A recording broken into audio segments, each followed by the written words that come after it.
Welcome to the Explainer. Okay, today we are looking at a truly radical framework. What if the Quran isn't just a linear history book filled with disconnected stories from the past? The source material we're exploring today presents it as something so much more complex. It's described as a meticulously structured, self-referential, closed universe.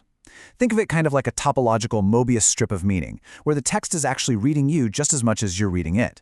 So, let's dive into this. How exactly does a book decode itself? Well, before we even get to the individual narratives or historical events, the text actually provides its own impenetrable firewall.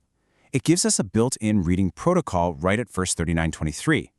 It literally tells the reader exactly how the mechanism of the book operates right from the jump. That specific protocol introduces us to the terms mutashabihan mathani. Let's look at this architecturally for a second. It describes a self-recurring book whose passages resemble and constantly return to one another. So a narrative begins in one place, seems to entirely disappear, and then loops back from a completely different angle later on, until the reader finally recognizes the pattern. This means nothing, absolutely nothing, enters the system from the outside. The text explains itself entirely through internal recurrence. Basically, one passage acts as the precise coordinate to unlock another. It's like a giant puzzle that brings its own key. Part 1. The Visible God Trap. Humanity's False Idols. Let's step through a specific recurring circuit in the text that honestly just completely traps human perception. This pattern kicks off at verse 7:13. After witnessing their massive deliverance, Bani Israel immediately turns and asks Musa to make for us a god as they have gods. Now, the core issue here isn't a desire for guidance. It's a desire for a visible, tangible object fashioned perfectly to human expectation. And you know what? That wish matures and actually manifests later at verse 2088. During Musa's absence, the Samiri produces the golden calf. The gate has swung wide open. What started as a simple wish for a human-made authority has now become a manufactured substitute, a physical object of devotion. Part 2. A sign of rightful authority. Signs completely free of human desire. Now, what's really interesting here is when we look at the exact opposite traversal. The text actively juxtaposes two visible signs. On one side, we have the golden calf. It's manufactured by man, built from mundane wealth and driven purely by human expectation. But on the other side, appearing at verse 224:8, is the Tabut, or the ark. It's also a physical object, sure, but it's appointed directly by Allah, it contains sakina or peace, and it carries divine authority. Externally, to the human eye, they might look pretty similar. They're both just physical objects in the world. But that resemblance of form hides a complete inversion of the source. The text is actively challenging the reader to distinguish between the two. Part 3. The Divine Authority Transaction. Trading away the truth. This distinction exposes something so much deeper, a transactional gate that repeats continuously. It highlights the transaction described in verse 2:102. You see, every recurrence of this pattern passes through this exact transactional gate where humans attempt to define authority based on what they can physically hold, what they can officially certify, or what they can profit from. It's this innate willingness to trade authentic divine authorization for something that just feels more tangible, familiar, and immediate. The golden calf is really just one single manifestation of this very human trade. And this brilliantly illustrates how this exact transactional failure plays out across completely different narratives.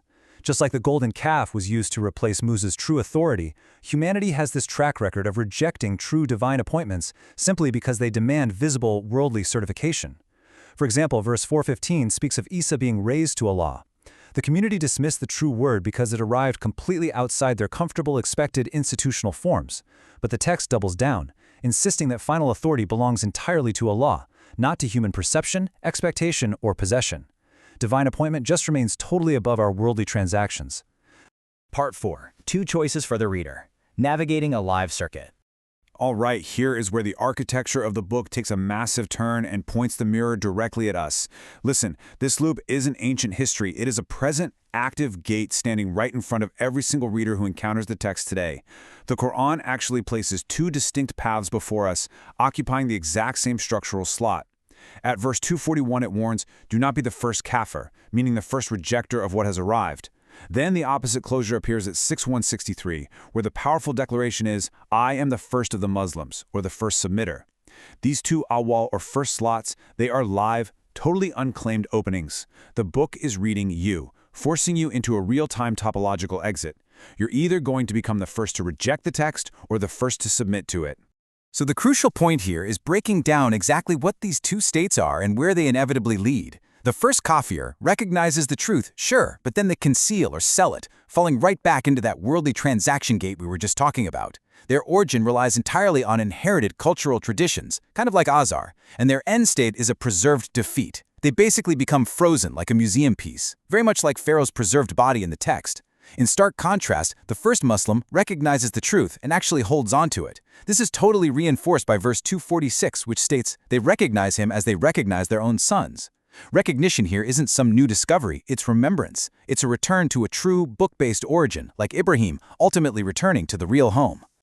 So you're probably wondering, how do you make sure you end up in the correct coordinate? How do we avoid building the golden calf of our own era?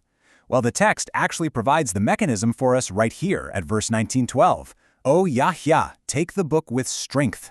This verse is the grip. It's the active current. It's the required action that actively breaks the trap and closes the circuit of this entire self-referential universe. It demands holding the book directly and firmly, without sitting around waiting for some outside worldly certification and without getting lost in the absolute noise of human-made authority. Which brings us to the ultimate question that this explainer leaves us with: which coordinate will you occupy? Because if this topological model is correct, the Quran isn't just some passive document sitting on a shelf. It's a dynamic, self-reading structure. Every single time you engage with the text, you are standing at that exact junction. So will you become the first rejecter of your own timeline, preserving your ego like a frozen museum piece? Or will you grip the book with strength and become the first submitter? It is an absolutely fascinating architectural marvel, and the wild part is, it leaves the decision entirely in your hands.